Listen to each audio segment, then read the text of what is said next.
Guys, oh, we're back with a post-fight. We just watched Tyron Woodley get slumped. How are you feeling today? Well, we're going on 15 months now. Woodley's fought 10 rounds in that time, and he's won absolutely none of it. So it's tough. We'll get to that though. Let's talk about the. We'll talk. We're only going to talk about 4 fights. I mean, there was some interesting, but more of the named fights. We'll start off with Mackenzie Dern. Somehow got fight of the night, even though it only went one round. I didn't see it, but I heard they got fight of the night, and there was other fights that should have got it at the post-fight press conference. Yeah, I think Spike versus Quarantillo, I think is his name. That was probably the fight of the night, in my opinion. It was back and forth. I didn't even know who won. Quarantillo, I think I'm saying his name right, ended up winning that fight. But when you're a dime piece like Mackenzie Dern, you get a first-round stoppage, the boss is going to give you the check. It's just the way it is. Dana White loves those women, those good-looking dime pieces for sure. He probably gets first dibs everywhere. It's Dana's baby. Let's get that straight on the podcast. But we did have a good showing from, I was about to say Valentina's sister, but she did not have a good showing, and I was very surprised by the ground game of the blonde fighter, like really well. So basically what we learned is Valentina is on a different level than, we already knew that, but like on a different level than we even thought she was on. We were basing Caitlin's. We learned that Marshall cuts out. What we learned is that Valentina is on a completely different level than we even thought she was. We knew she was already way above everybody else, but we were basing her the way that Chookagian lost against Valentina and the way Antonina has been winning against these lesser fighters. We thought that the gap wasn't as big as it was, so me and you both picked the upset. Wow, the blonde fighter is a really good fighter. Mm-hmm. She's really good. Does that get her another title shot? Possibly in that division.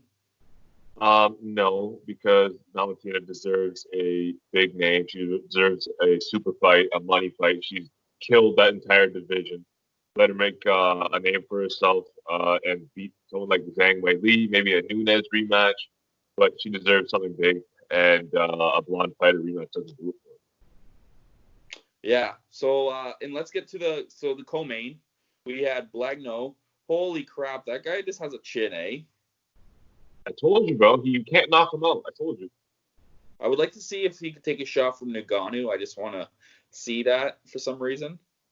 I bet you he doesn't go out in the first round. That's a fact. Yeah, it could be problems. So, but I do have. I just want that guy could take a beating. I did win a lovely $10 on that fight. From my man here. But you thought the decision could have went either way? Okay, first round clearly Blagno. Second round clearly. Sorry, what is this? What's the Brazilian name, man? Sorry. Saki. Yeah. Sake. Second round clearly for Sake, and then third round was a coin toss. You could have gone either way. There definitely could have been a point deduction. Sake used the fence to get himself back to his feet or something along the lines of that, or stopped himself from getting taken down by grabbing the fence. And it is what it is. It's a fight. Things happen.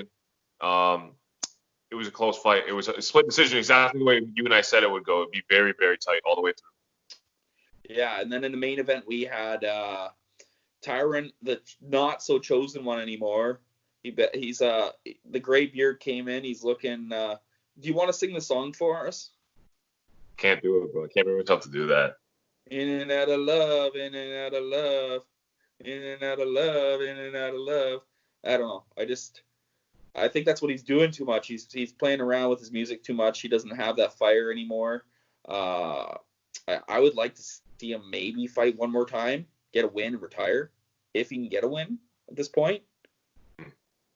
I think physically it's all there for him. You look at those two guys. Gilbert is in great shape.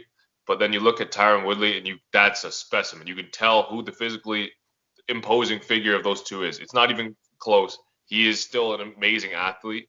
It's all up here. Physically, it's all good. You saw when he was throwing the right hand, when he decided to throw his right hand, it was quick, it was sharp, it landed, he did damage. He just doesn't have the trigger anymore. His killer instinct is gone. He's got too many things going on outside the cage. He's getting older. He's a dad. He doesn't want it the way he used to want it. Do you think it's a hard thing for a fighter to just, he talks it still, but he just can't admit it, right? 100%. Like, it's easy to be outside the cage and you look back at the tape and you see the way that he used to spark people. He looks back at himself. He's like, yeah, I was a monster. I'm still physically the same, but he doesn't realize when he goes into that cage, he's not willing to go through the fire that he once was willing to go through to win these fights. Yeah, so what would you like to see next for Woodley? I would like to see him fight a lower class guy. Maybe I'd like to make Michael Chiesa at welterweight. Sounds good right now. I don't like that fight from him. I don't think he wins that fight. RDA? I would like to see him fight at middleweight. I want to see him move up to middleweight. I don't think fighting the scale and fighting your opponent at 170 pounds when you're 38 years old, you're nearing the end of your career. Cut the weight cut out. Just move up, make it easy on yourself. Luke Rockhold says he's coming back to the sport at middleweight. Let's welcome Luke Rockhold back with a right hand. He looked tiny though against Gilbert. Is that what we don't understand? You're telling me Luke Rockhold beats Tyron Woodley? The size difference is huge when Gilbert looks that there's 5'8" to 6'4". There's a huge difference when Woodley looks small compared to a lot of welterweights now. I would bet Woodley knocks him out within 2 rounds. All right, Woodley's there's another bet on the table for the future if this fight ever happens. But I would like to see him fight an RDA or a Chiesa.